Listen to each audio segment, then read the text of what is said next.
asked her to prove herself, not because she was impure, but because the world was afraid of a woman who stood unbroken. This is not the story of fire. This is the story of silence.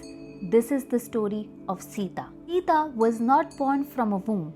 She rose from the earth itself, found by King Janak while plowing the land. From the moment she touched this world, she belonged to Dharma.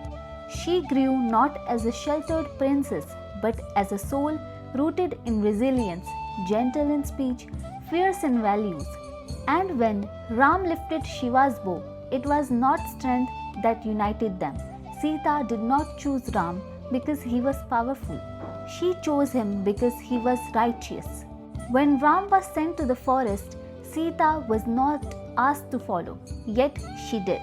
Not as a duty, not as a sacrifice. She walked barefoot through thorns, slept under trees. She never complained, never asked why, because love to her was not comfort, it was companionship. And then came Lanka. Ravan did not touch her, but the world touched her character. In Lanka, Sita lived every day in captivity, surrounded by threats, temptation, fear, yet she did not break.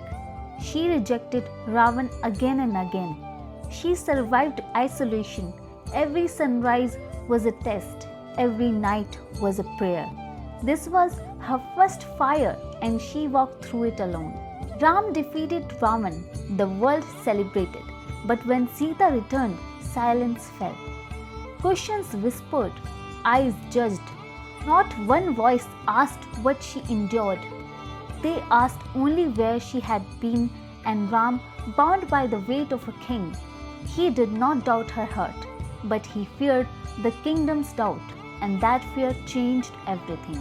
Sita stood before the world. No anger, no tears, only stillness. She understood something that day, that a woman's purity is never questioned in private. So she spoke, not to explain, not to plead.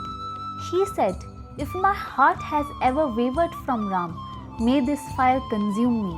And then she walked forward. She did not enter the fire because she was impure.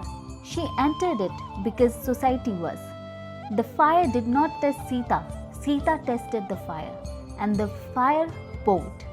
Agni returned her untouched, radiant, not proven, revealed. But something was already lost, not Sita's purity, but the world's right to question it. Sita never needed validation. She needed understanding. Her silence was not weakness, it was protest. Her walk into fire was not surrender, it was control. She chose dignity over defense, truth over noise, and that choice echoes even today. Sita did not prove herself to Ram or to Ayodhya. She proved something far greater, that a woman does not need to shout her truth for it to be divine. Sometimes walking through fire, it is about self-respect. I hope you like this story, and if you do, please like and comment my video and subscribe this channel. Jai Shri Krishna.